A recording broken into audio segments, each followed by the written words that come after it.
We're on with Suzanne Johns, and she's going to show us her new baby she just got. Suzanne. Suzanne, excuse me, did I say it wrong? Suzanne focuses on luxuries, quality properties. Check out that puppy. What's your puppy's name? This is Maddie. Hi, Maddie. Hi, Maddie.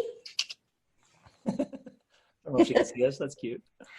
You can find Suzanne at onlyluxuryestates.dallas.com. She's the kind of person that deals with luxury and unique properties, like large properties, ranches, and lands, and all that kind of fun stuff. So today we asked her to come on and share her story, and we thought it'd be fun to show her puppy. How old is your puppy? She's 10 weeks. 10 weeks old? She's cute. I saw her playing with your homework, I think you said. Yeah, she eats my Post-it notes. Does she? She needs more fiber in her diet. All righty. So Suzanne, take it over. Tell us how you got into being an entrepreneur. I got into real estate, actually straight out of college. I was supposed to be a school teacher. I look like one of those, right? Yeah, I was 1 month from graduating with my degree from my teaching. And a friend of mine told me she was going to go to a real estate seminar. And would I come along? And I'm like, no, why? She goes, well, just because there are a couple of guys that you want to date are going to be at the seminar. And we're all going to go for drinks afterwards. And I went, well, now that I'll do. All about a boy, huh? It was all about a boy. So I sat through the real estate seminar for a couple of hours, and it just resonated with me. I'm like, wow, this is really cool. I want to do that. And I knew nothing about it. No one in my family had ever been an entrepreneur, first of all, and they had never been in real estate. So I went up to the instructor after this thing was over, and I said, well, I want to do what you're talking about. How do I do that? He said, well, you got to get a license. And I went, okay, how do I do that? He goes, well, you got to take some classes. And I went, all right. Where do I find those? So he sent me to a real estate school that he was associated with, and I took the classes, and then went and took my exam. And I since I had a college degree, I could go straight for my broker's license. Cool. So that was in California, and I graduated with my teaching degree.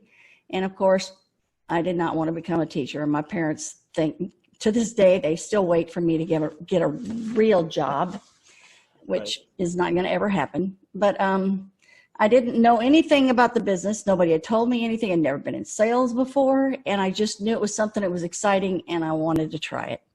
And, you know, when you're young, you're dumb, and you just jump out there. And, you know, I went into the deep end of the pool of water, and I got real lucky. A friend, the same instructor, introduced me to a broker in town. And he said, well, why don't you go to work for her, and she'll show you kind of what to do. And it just started in commercial real estate. I didn't start in residential because that's what she did. And back then, you know, we didn't have cell phones. We didn't have pagers, which I'm sure most of y'all don't even know what a pager is anymore. But we didn't have any of that stuff. We had a phone book and a phone. And basically, she put a phone book in front of me and said, start making calls, you know. And I was sitting at the front desk, and a guy walked in the door, and he said, I'd like to look at some apartments. And I went, well, okay. So I ran back and said, I need to show some apartments. How do I find those? And she goes, well, here's 3 I know that are for sale in town. Go show him those. One of them happened to be the apartments I lived in. So I knew the staff, I knew the maintenance guys, and I knew most of the people there that lived on my floor, so I could get into other apartments. And so I showed him that one last. And I stopped and talked to all the maintenance guys so he could hear about the history of the property. Then I stopped and talked to the leasing ladies so they could tell him all about, you know, vacancy and things like that, which I didn't know that was what you were supposed to do, but that's just happened to be, I'm social. So, you know, it was easy for me to do that.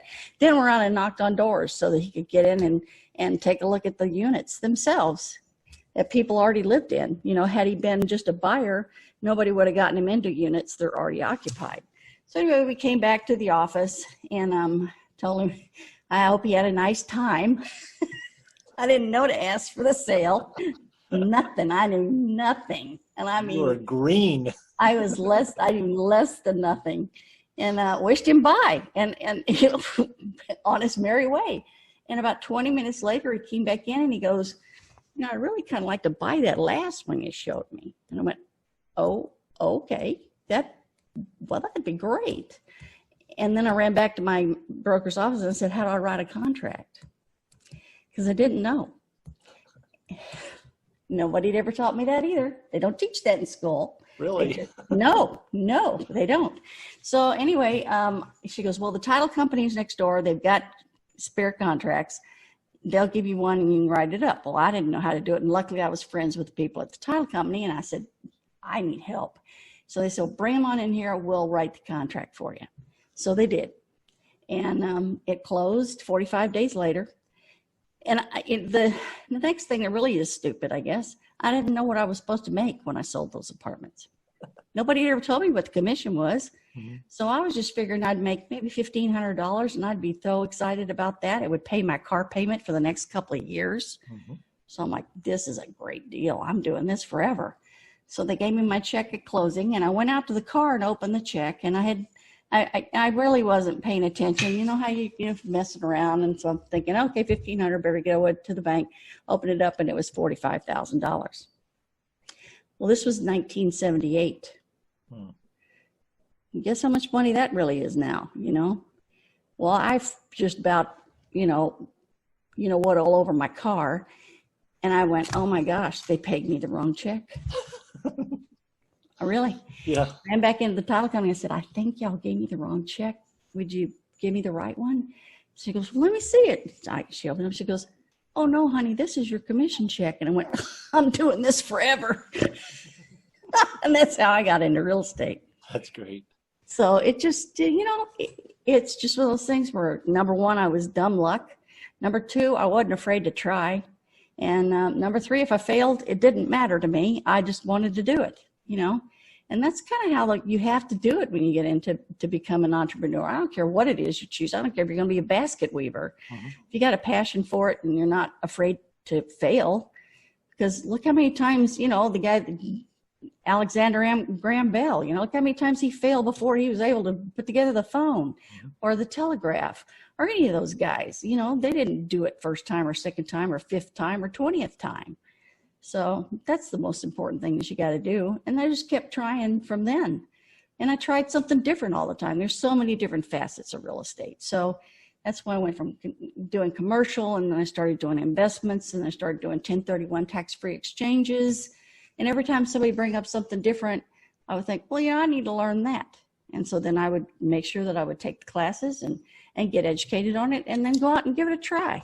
And it's worked out every time that I've done that. So that makes it well-rounded so that I can work every facet of real estate from the commercial to the residential to the unique to, there are specific, I think the only thing I really don't want to do and I could, but I don't want to, and it's a little scary to me, and that's oil and gas leases. Mm. Those are a little bit more specific and a little tougher, and they have some unique expectancies when you're doing those. And so I'm like, I don't know, those are a little spooky. So I don't do those, but everything else I do. And I really enjoy, when I was a kid, I did ranches and land. So I lived on a ranch, I grew up riding a horse. And so all of those things resonate with me. And I understand farmers. My grandparents were farmers. My great-grandparents were farmers and ranchers. And so all that stuff is just, I'm not that usual, I'm not the one that's the residential agent that's going to sell you the house down the street. Right. I'm going to do the other stuff that's unique. I like that. It's so much more fun. Well, so you got to pick your lane. Exactly. The keys to what you're talking about, though, is you say it's dumb luck, but it's the relationship you had already had in place. It wasn't dumb luck. It's caring for people and knowing the people around you. I think knowing the people around you and learning those are your two key strong points for your life. You're always willing to learn something new. We worked together on a website and you were willing to learn. You're like, show me what to do. Otherwise, just do it. And I love that. Exactly. Well, that's true. You've got to really have an open mind. And I guarantee you, there is no way in hell I know everything about this business, even today. I've been in it 42 years. 42 years. Wow. That's a long time. But I don't know it all, and the day that you say you do is the day you will fail. Mm-hmm. You will fail big time. So, right. and you'll get yourself in trouble. You'll do something stupid because you just knew it. I'm willing to listen to everybody. I want to know everybody's opinion. I want to know everybody's, way they want to actually work the deal. And then I'll put together what makes the most sense. Right. So what are you doing right now to grow your business? What's something you can tell somebody to help them with? I do a lot of networking, collaborating. I don't do any advertising. Number one, it's a lot of, there are so many agencies out there that try to sell you leads and sell you, and I'm sure that's in every business, not just real estate business. And I guarantee you those leads are crap. So the ones that you're going to get are the ones through personal relationships. And so that's what I work on. I'm very social. So this being in my house all the time does not work well for me because I'm extremely social, and I want to make sure that I connect with people. And I want them, when they think of something that has to do with whatever I do, they can immediately think of me. And that's where I get my referrals from. And then the collaborations are important. I'm having a meeting with a guy tomorrow that we're going to collaborate on doing a land development deal. And that's just because he has a great lender and I didn't have access to that lender. So that's pretty cool.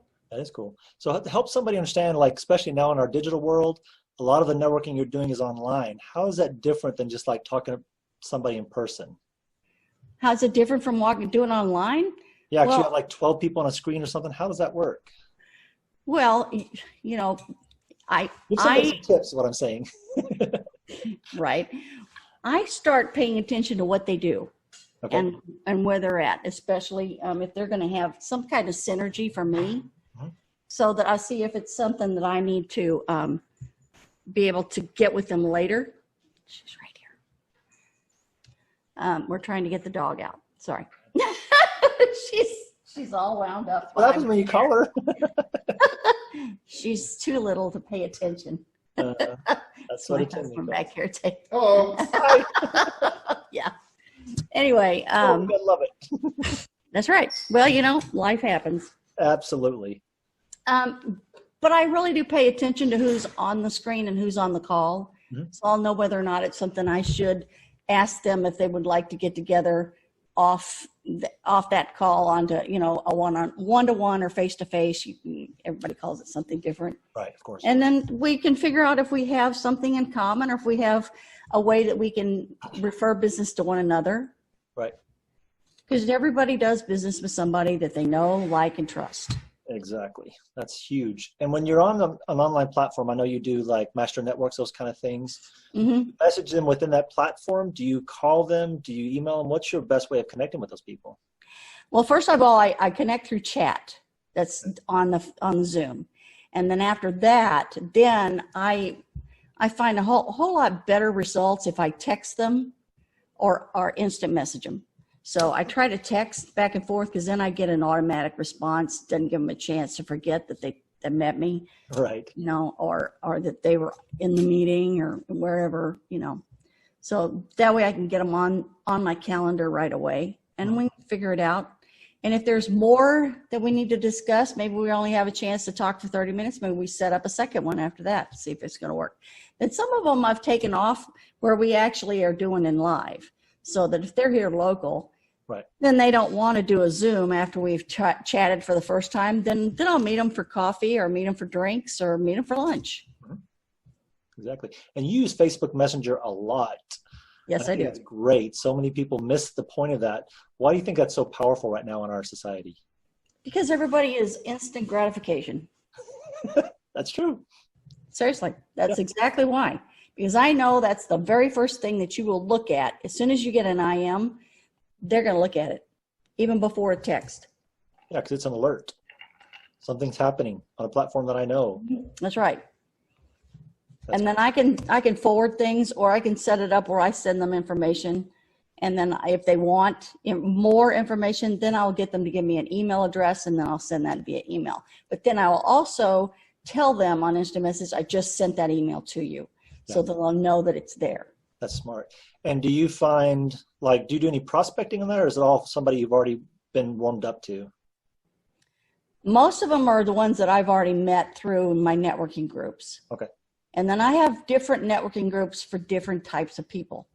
So if I'm looking for CEOs and CFOs and anything like that, then there's a different set, like eWomen and things like that are more geared for that type of an entrepreneur or a business owner versus Master Networks, which is more of your B2C.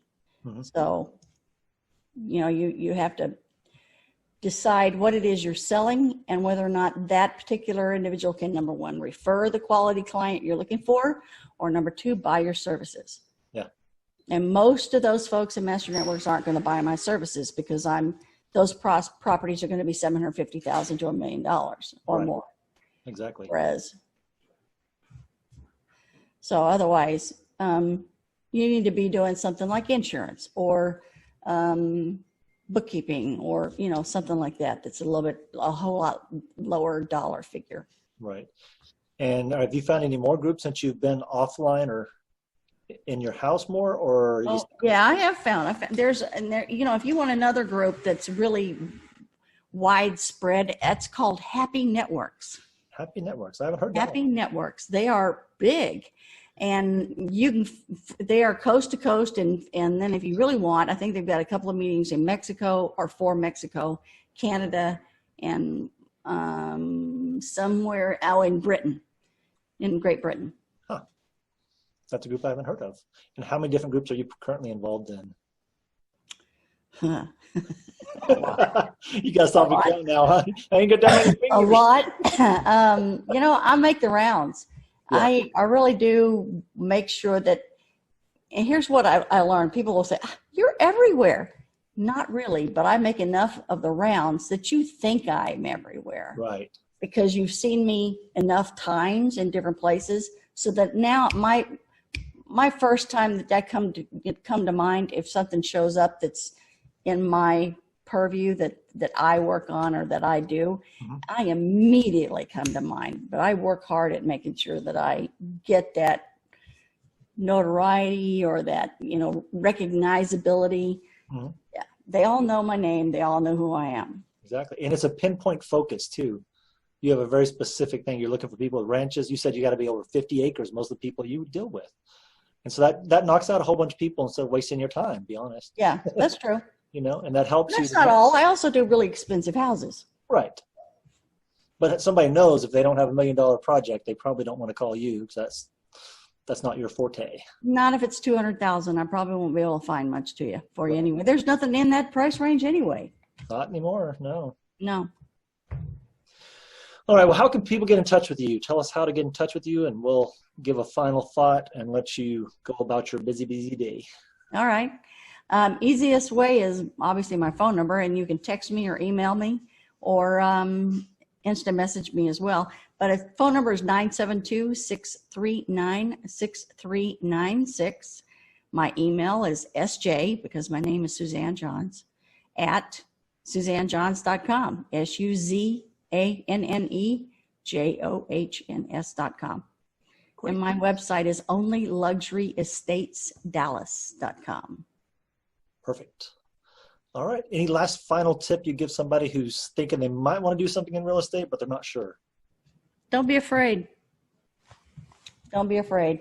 And you know what? Pick up the phone. If you want some honest advice, I have no problem answering questions because there's a lot of sharks out there, and you got to keep your eyes open and your ears open, and don't be gullible, because a lot of people will tell you exactly what they think you want to hear, but doesn't necessarily have a ring of truth to it.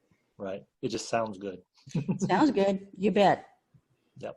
Thanks for being on with us at Optimize Profitability Podcasts. This is Suzanne Johns. I'm Lyle. We'll see you on the next podcast. Have a great day, guys. Thanks. Bye. Bye.